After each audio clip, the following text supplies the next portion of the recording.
Aujourd'hui, on jase de ce qui change tout quand on apprend à mieux se connaître. Je te partage les résultats d'un petit sondage que j'ai publié sur Instagram et ce que ça révèle sur nos blocages les plus fréquents quand vient le temps de parler de soi. Je te propose les 3 questions à te poser avant de publier quoi que ce soit si tu veux que ton contenu connecte profondément avec ton audience. Et comme toujours, je t'amène du concret, je te partage des exemples vécus pour te montrer comment la connaissance de soi devient ton meilleur outil de storytelling. C'est parti!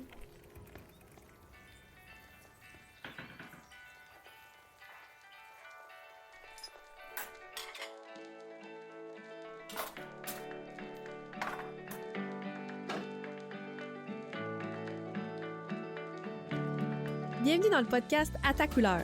Moi, c'est Marie-Pierre, mais tout le monde m'appelle la voisine. Je t'accueille depuis ma maison jaune, au cœur d'un petit village rural où j'ai choisi de ralentir pour mieux écouter et mieux raconter. Très jeune, j'ai compris le pouvoir de ces récits qui touchent, qui nous rassemblent autour de quelque chose de plus grand que soi, puis qui nous donnent la permission d'être pleinement humain. C'est pas un hasard si j'étudiais l'histoire. À l'époque, je pensais observer le passé, mais je me préparais surtout à ce que je fais aujourd'hui. Aider les entrepreneurs à fouiller dans leur propre histoire pour y trouver du sens, se révéler et apprendre à se présenter à partir des pépites qu'ils portent déjà en eux. C'est ça le storytelling introspectif, un pont entre la connaissance de soi et la communication. Ici, tu vas entendre mes réflexions en solo, puis des conversations complices avec des invités qui ont choisi d'aligner leur entreprise sur ce qui les habite profondément. Parce qu'au fond, ce qui connecte, c'est pas juste ton expertise, c'est qui tu es. Alors installe-toi sur ma galerie puis laisse-toi inspirer.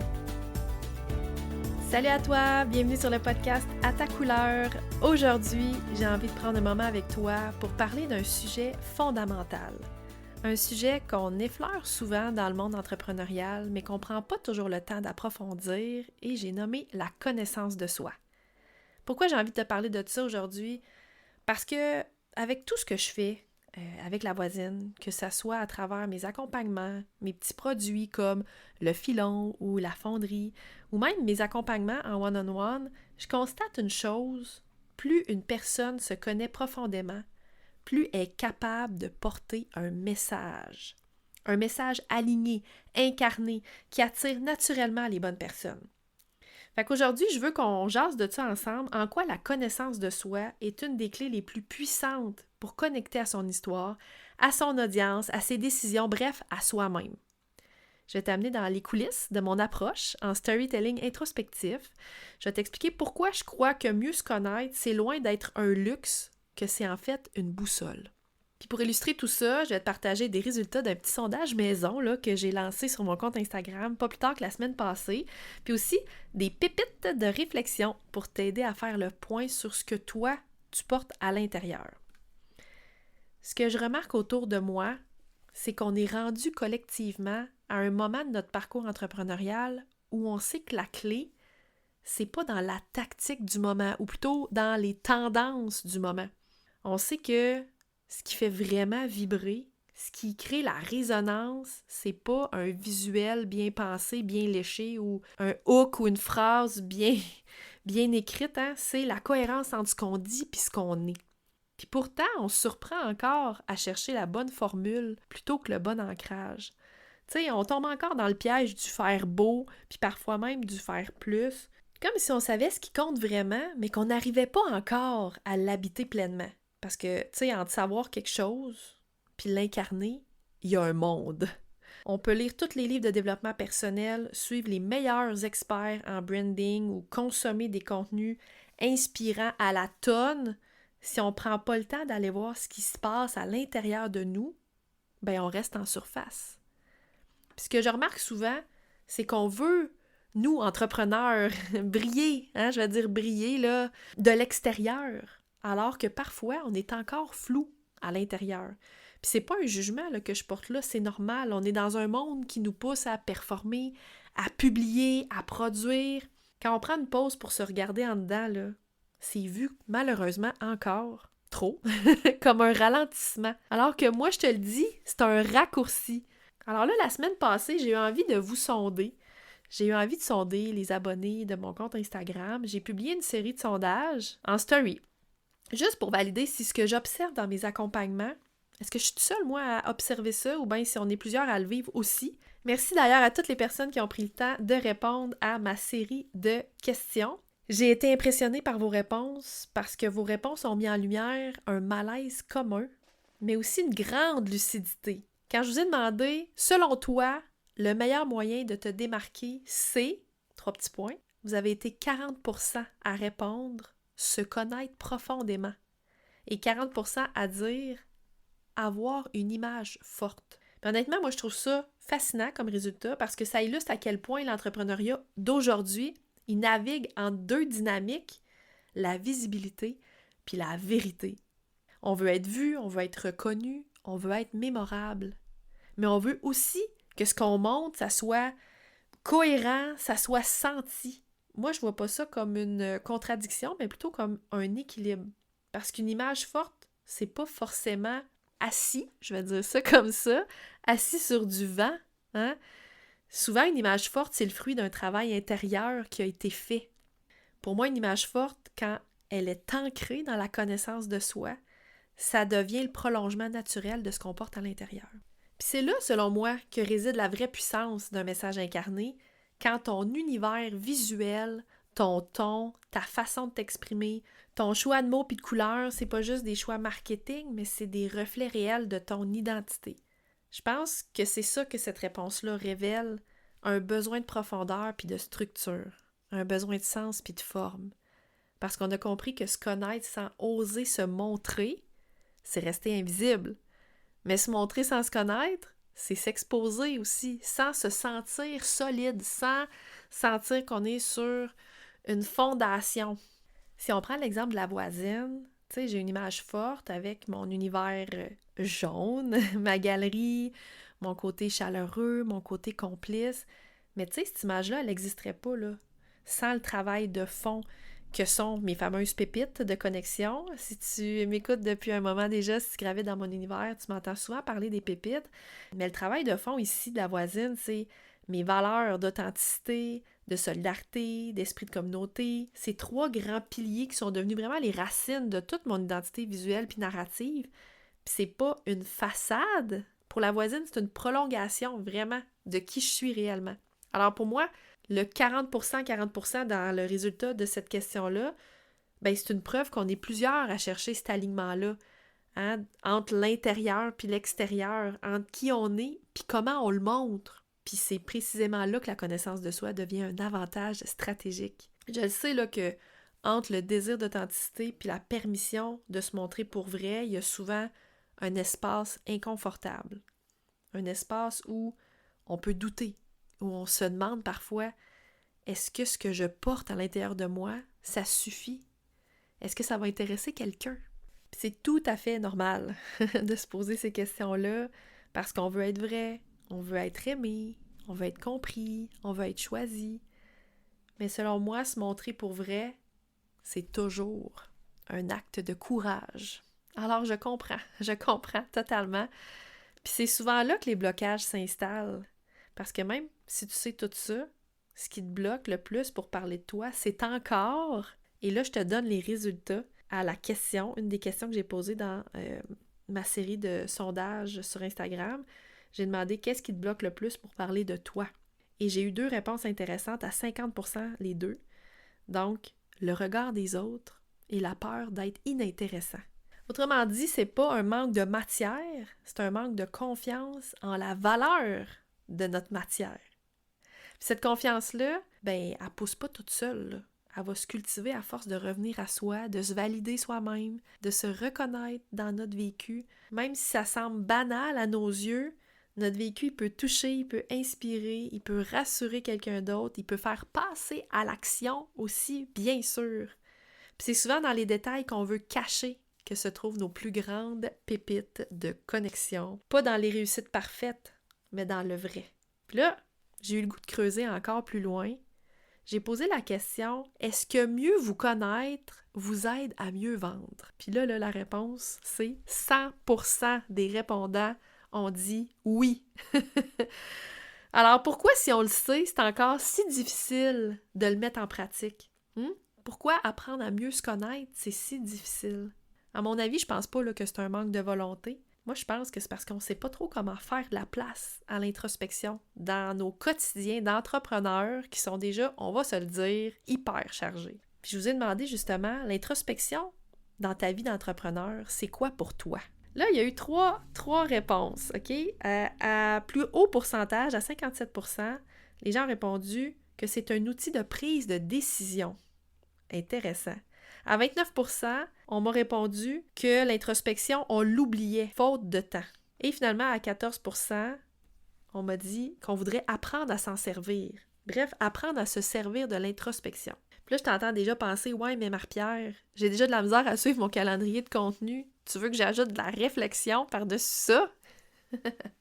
Puis là, moi, je te répondrais que c'est pas une couche de plus là, à ajouter à ton contenu, l'introspection. Moi, je te dirais que c'est une source dans laquelle puiser, une source dans laquelle revenir quand tu sens que tu t'éloignes de toi. Parce que l'introspection, pour moi, c'est jamais un luxe, c'est un levier. Un levier qui te permet de repartir du bon endroit, pas de l'endroit où tu veux paraître bien, mais de l'endroit où tu te sens bien. Parce que quand tu prends le temps de t'écouter, même si c'est juste là, quelques minutes par jour, tu reconnectes quand même avec ce qui te fait vibrer. Puis ton contenu, ton message, ta façon de te présenter, ça devient naturellement plus cohérent. Ça ne veut pas non plus dire, là, tu sais, je te dis d'intégrer l'introspection dans ton quotidien d'entrepreneur, ça ne veut pas dire qu'à chaque jour, ça va être hyper fluide, là. Il y a des jours où tu vas rouvrir ton Canva ou ton Google Doc ou peu importe quelle application tu utilises pour créer ton contenu, puis tu vas pas te reconnaître dans ce que tu crées. C'est comme si, des fois, on s'éloignait un peu de notre fréquence. On se retrouve à publier du contenu qui sonne correct. Puis pour moi, là, du contenu qui sonne correct, là, c'est un signe à pas ignorer. Je vous ai demandé aussi, quand tu as l'impression que ton contenu te ressemble plus, tu fais quoi? 2 réponses ici que vous m'avez données. 75% des gens ont répondu « Je fais une pause » ou « Je procrastine ». Seulement 25% ont répondu qu'ils revenaient à leur valeur ou à leur personnalité.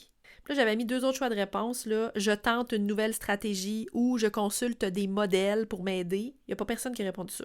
Fait que vraiment, là, quand on a l'impression qu'on est à côté de notre contenu, bien, la majorité des gens procrastinent, font une pause, s'arrêtent. C'est comme si ça les figeait. Puis 25% revenaient à leur valeur, à leur personnalité. Dans mon langage à moi, j'appelle ça des fameuses pépites. Puis pour moi, ça, c'est la preuve que quand on sent que ça ne connecte plus, c'est rarement un problème de contenu. C'est un signal, un appel à revenir à soi. Puis c'est là que mon approche, moi, en storytelling introspectif entre en jeu, pas comme une solution miracle, là, mais plus comme un outil pour reprendre contact avec ce qui t'habite vraiment. Quand je travaille avec mes clients, je cherche pas à inventer leur histoire, bien évidemment, même si je le voulais. Ça serait pas vraiment possible, ça se détecterait assez rapidement. Moi, je cherche toujours à les aider à retrouver les pépites qu'ils portent en eux, hein, leurs pépites réelles de leur parcours. Puis ces pépites-là, ben, je t'en parle souvent, c'est des éléments clés de ton récit, mais surtout, c'est des leviers puissants de connaissance de soi. Parce que oui, moi, je travaille beaucoup en connaissance de soi. C'est toujours en arrière-plan de tous mes accompagnements puis de tous mes petits produits. Puis là, ben, je vais te les présenter, ces fameuses pépites-là. Je ne veux pas trop m'étendre sur chacune d'elles parce qu'il y a beaucoup à dire. Honnêtement, je pourrais faire un épisode complet par pépite. Mais ici, je veux te les nommer pour que tu comprennes bien de quoi je parle quand j'évoque ces fameuses pépites de connexion-là.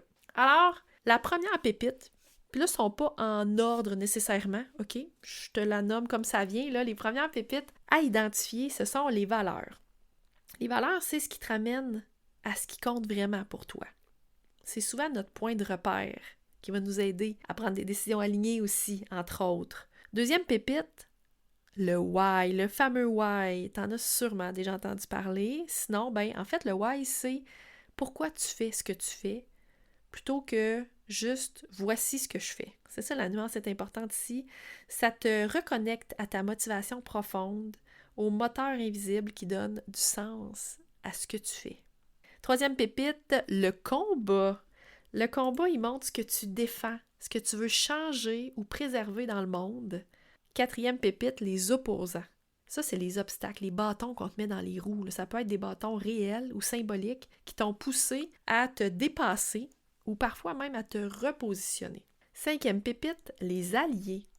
Ça peut être des personnes, ça peut être des ressources, ça peut être tangible, intangible, ça peut être une chose, ça peut être des qualités qui t'ont soutenu dans ton histoire, dans ton parcours.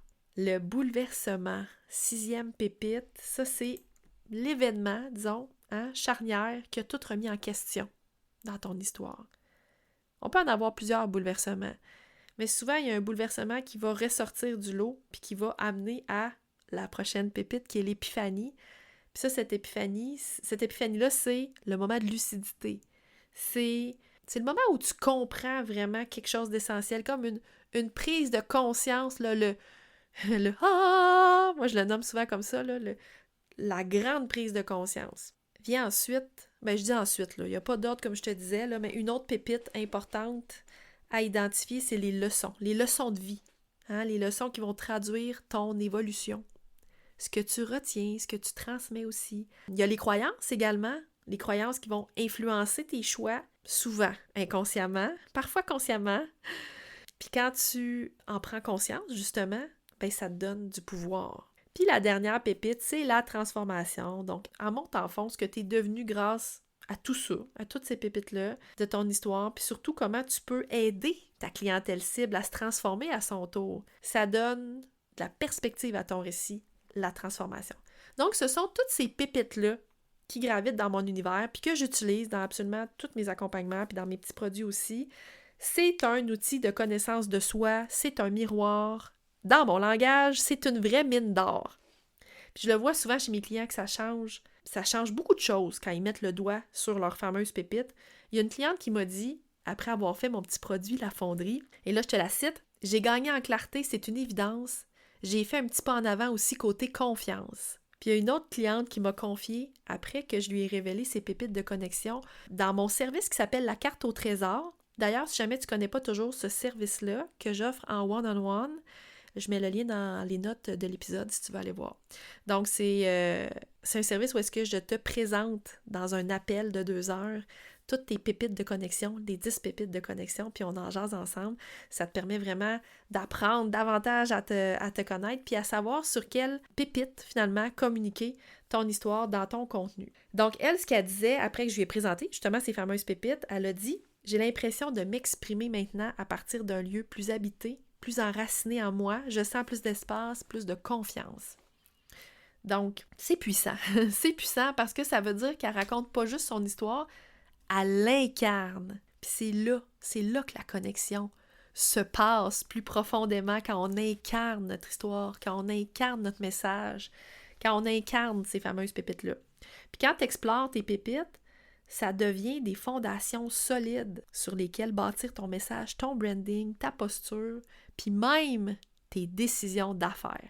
Chaque fois que moi j'ai pris le temps avec un client de fouiller son histoire, on a fini par retrouver ces éléments-là, donc ces 10 pépites-là, qui permettent de mieux te connaître. Il y a toujours, c'est fascinant parce qu'à chaque fois que je fais une carte au trésor, il y a toujours un moment là, dans la séance, là, dans l'appel, où le client va avoir une espèce de révélation, là, tu sais, je le vois juste dans leur expression de visage, mais ils vont même me le nommer. Il y a toujours une révélation, au moins une pépite qui va comme faire « Oh mon Dieu, mais cette pépite-là, hein, je l'avais pas vue, aïe aïe, maintenant que tu me la montres, maintenant que tu l'identifies, ça fait tellement de sens. » C'est fou à quel point c'est puissant puis c'est fort, ça vient de débloquer plein d'affaires. Fait que, tu vois, quand tu te connais mieux, quand tu connais ces pépites-là, tu prends des décisions plus alignées, plus rapides aussi. Tu sais ce qui t'appartient puis ce qui t'épuise. Tu choisis des collaborations puis des projets qui te ressemblent vraiment, puis t'arrêtes de te battre contre ta nature. Puis là, les résultats sont super intéressants parce que c'est plus de clarté, plus de confiance, plus de cohérence, puis surtout, plus de plaisir à créer. Je te donne un exemple maison là, qui résume bien tout ça.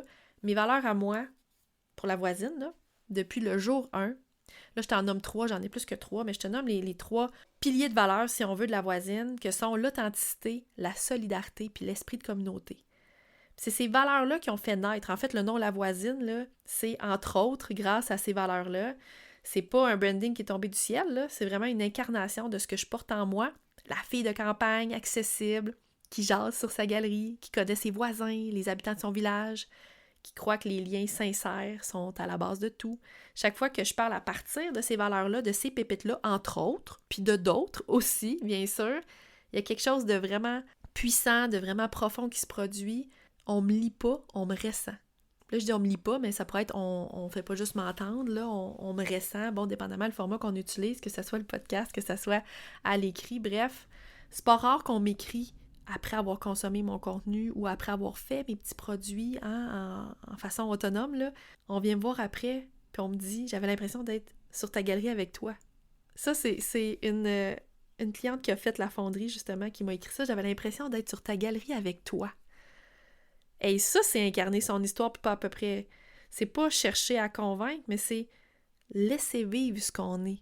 Moi, quand je reçois des commentaires comme ça me fait d'autant plus plaisir parce que je me dis, ouais, mission accomplie, tu sais. La voisine, c'est pas un titre, c'est une posture. C'est moi quand je suis dans mon essence. Puis ça, ben, ça m'a guidée dans toutes mes décisions aussi d'affaires.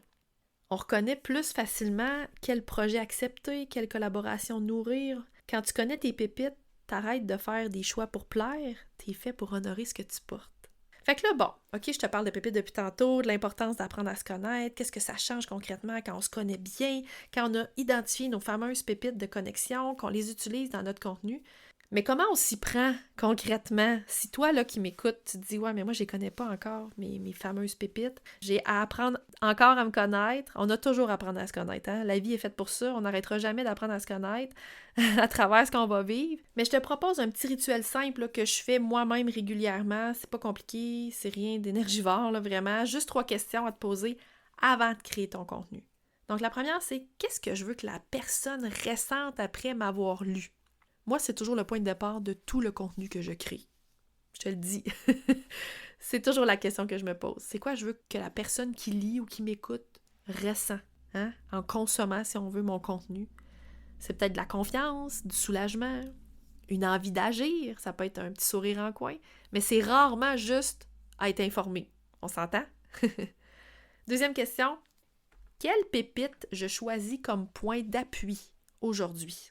Je te les ai présentées, là, les fameuses pépites. Il y en a 10. Ça peut être une valeur, une leçon, le combat que tu portes, une croyance qui t'habite, pour nommer juste celle-là. Mais l'idée ici, c'est de partir d'un ancrage qui te ressemble vraiment, OK? Troisième question. Est-ce que ce que je m'apprête à dire me ressemble dans le fond puis dans la forme? Parce que quand ton ton devient trop parfait, trop formaté, trop professionnel, on sent plus ta couleur. Puis ça, c'est souvent le premier signe que tu t'éloignes un peu de toi. Si ça sonne marketing là, à 3e personne, c'est probablement à revoir, OK? Si tu veux un petit coup de pouce pour mettre le doigt sur tes pépites, c'est exactement ce que j'ai conçu avec mes petits produits, le filon puis la fonderie. Donc, le filon, là, c'est un outil d'exploration qui est propulsé par l'intelligence artificielle, qui fait émerger les morceaux de ton histoire à raconter. Donc, tu réponds à 33 questions, puis tu reçois ton rapport de 10 pépites par courriel, en plus de 112 idées de contenu à créer à partir de ces 10 pépites-là. La fonderie, elle, c'est un espace guidé qui t'aide à identifier puis à révéler tes pépites de ton parcours. Ça se fait pas automatiquement. Ici, c'est moi qui t'accompagne à travers des questions plus introspectives pour t'aider à mettre le doigt sur tes fameuses pépites. Puis après ça, ben, je t'invite à rédiger un texte à propos. Le fameux à propos, qui est la 2e section la plus visitée de tous les sites web. Donc, je t'invite à rédiger un à propos mémorable avec un modèle de structure à suivre pour t'aider. Puis j'ai aussi une bibliothèque d'exemples de textes à propos pour t'inspirer. Donc, 2 petits outils en formule autonome que tu peux faire à petit prix en plus pour trouver tes fameuses pépites de connexion et apprendre à mieux te connaître pour créer du contenu aligné qui connecte profondément avec ton audience.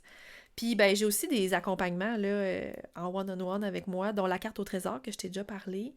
Il y a aussi Pépites d'or, c'est toujours disponible. Puis j'ai d'ailleurs de la disponibilité là, à la fin novembre, puis en décembre prochain aussi, si tu veux qu'on fasse ce beau travail-là de fondation, si on veut, de ton storytelling là, ensemble. Je fais un petit rappel simple que mon approche du storytelling introspectif, ça n'essaye pas de te faire bien paraître, ça t'aide à bien te voir, à voir tes valeurs puis à les vivre, à voir ton why puis à le servir, à voir tes combats, les nommer, à voir tes opposants, tes alliés, tes déclics, tes leçons, tes croyances, ta transformation, bref, toutes tes pépites comme une matière vivante. Puis quand tu acceptes de parler à partir de là, ton message, il devient naturellement magnétique. Puis tu sais, plus j'avance là en entrepreneuriat, je suis quand même mine de rien, dans ma 6e année. Oui, je commence ma 6e année d'entrepreneuriat. C'est fou comment ça passe vite. Plus je me rends compte que tout part de là, c'est-à-dire se connaître. Puis moi, ce que je te propose, c'est une façon de te rencontrer à nouveau, de remettre des mots sur des morceaux de toi que tu avais peut-être mis de côté, parfois par pudeur, par peur, ou juste parce que tu étais occupé à avancer vite, hein? Quand on est dans notre quotidien d'entrepreneur, parfois, ça va vite, mais à un moment donné, il faut arrêter de juste avancer, il faut s'arrêter pour comprendre vers quoi on avance. Puis c'est là que la connaissance de soi devient, selon moi, un super pouvoir entrepreneurial parce qu'à partir du moment où tu comprends pourquoi tu fais ce que tu fais, ce que tu défends, ce que tu veux faire et sentir aux autres, tu n'as plus besoin de chercher comment te démarquer parce que tu te distingues naturellement. Ce que j'observe aussi, c'est que plus on se connaît, plus on devient tolérant envers soi-même. On arrête de se comparer, de se juger, de vouloir performer à tout prix. On se donne le droit de créer à notre propre rythme. Puis c'est là aussi que la confiance commence à s'installer. Quand tu arrives à cet endroit-là, tu n'es plus en train de raconter ton histoire pour prouver quelque chose. Tu la racontes pour partager quelque chose. Tu deviens une présence, un repère. Puis ça, les gens le sentent. Ils se disent plus là, ah, ça c'est du bon contenu. Ils se disent, hey, j'ai envie d'être dans son monde, j'ai envie d'entrer dans son univers. Puis si je résume tout ça, se connaître, selon moi, c'est vraiment la base de ton storytelling. C'est la base même, je dirais, de ta liberté, de ton alignement, de ta confiance, puis de ta capacité à créer du contenu qui ne ressemble qu'à toi. Si tu as envie d'explorer ça plus loin, de creuser ton histoire, de trouver les fameuses pépites de connexion qui dorment en toi, bref, d'apprendre à mieux te connaître, ben j'ai mis tous les liens vers mes petits produits puis mes accompagnements dans les notes de l'épisode. Puis d'ici là, promets-moi une chose, prends, 5 minutes peut-être aujourd'hui pour te poser une vraie question, pour écouter ce que ton histoire essaie déjà de te raconter. Parce que c'est souvent en revisitant ton histoire qu'on apprend à se connaître. Parce que la plus belle histoire que tu peux raconter, c'est celle qui t'amène à te rapprocher de toi, puis des autres aussi.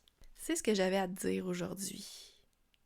Avant de se quitter, je t'invite à être prêt pour le prochain épisode le 11 novembre. Je reçois Juliette Paillé pour jaser de l'humour dans le storytelling, connecté avec légèreté. Puis là, je te l'avoue, c'est vraiment l'épisode où je me sens la plus vulnérable dans mon rôle d'animatrice parce que le jour de l'enregistrement, j'étais en pleine crise d'hypertension. J'avais tellement l'impression que la tête allait m'exploser. Je réussissais pas pantoute à intégrer tout ce que Juliette me disait. J'avais énormément de difficulté à rebondir sur ses réponses. Je te dis là, c'est comme si j'avais une espèce de flou mental. j'avais de la misère à écouter les réponses de Juliette. Ça allait jusque-là. C'est pas bien pratique quand on anime un podcast où est-ce que le rôle de l'animatrice, c'est quand même de rebondir, puis dans toute bonne discussion, ça demande quand même une écoute. Bref, j'ai vraiment pas réussi à amener Juliette là où je voulais l'amener.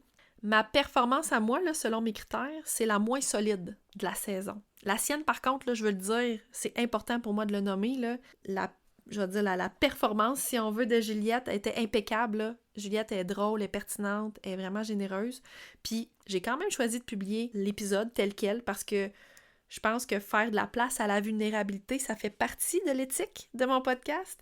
Fait que je pourrais pas parler de vulnérabilité puis de courage sans moi-même agir en ce sens. Donc voilà, c'est un épisode où est-ce que je me sens très vulnérable parce que je trouve ma performance d'animatrice... J'oserais pas dire nul à chier, mais vraiment, là, c'est quelque chose. Peut-être que tu t'en rendras pas compte, mais moi, dans mes yeux, à moi d'animatrice, là, j'ai fait mieux. Mais je te rassure, là, je vais mieux maintenant. Cette journée-là de crise d'hypertension, là, ça a tellement été intense que sur le chemin du retour de cet enregistrement-là avec Juliette qui avait lieu dans un studio à Saint-Nicolas, je me suis arrêtée. Je me suis arrêtée au Tim Hortons juste parce que j'étais plus capable. Tu t'imagines? Fallait que je prenne une pause. Là. J'avais tellement mal à la tête. Je pensais que j'allais avoir un anévrisme qui allait me péter drette là. Fait que, ouais, c'est ça. Mais là, je te rassure, là, je vais vraiment bien. J'étais allée voir mon médecin le lendemain pour régler ça parce que je pouvais plus fonctionner, là. Puis là, ben, je t'avoue que je prends une médication pour stabiliser ma pression. Fait que j'ai retrouvé mon cerveau. Oui, c'était quand même important parce que j'étais plus fonctionnelle. Puis ben, le pic, c'est vraiment passé durant l'enregistrement avec Juliette, tu sais. Mauvais timing, mais qu'est-ce que tu veux? Donc, si tu veux comprendre comment l'humour peut devenir un outil de connexion, retrouve-nous le 11 novembre avec Juliette au sommet de sa forme, puis moi, ben, dans un moment d'imperfection assumée. Salut là! À la semaine prochaine! Merci d'avoir été là. C'est toujours un privilège de te savoir quelque part assis avec moi sur ma galerie. J'espère que ça t'a donné envie de t'arrêter un instant, juste assez pour te recentrer, te déposer, puis peut-être découvrir une pépite de connexion que tu n'avais pas encore vue en toi. Si le cœur t'en dit, abonne-toi, puis prends un instant pour laisser 5 étoiles ou un petit mot. C'est tellement la meilleure façon de faire découvrir le podcast à d'autres entrepreneurs. C'est comme une chaise de plus qui s'ajoute sur ma galerie. Plus on est nombreux à s'y asseoir, plus les conversations voyagent loin. Puis si quelque chose t'a touché aujourd'hui, partage-le en story puis tag-moi, la voisine pro. J'adore te lire puis repartager tes réflexions. À bientôt pour un autre épisode à ta couleur.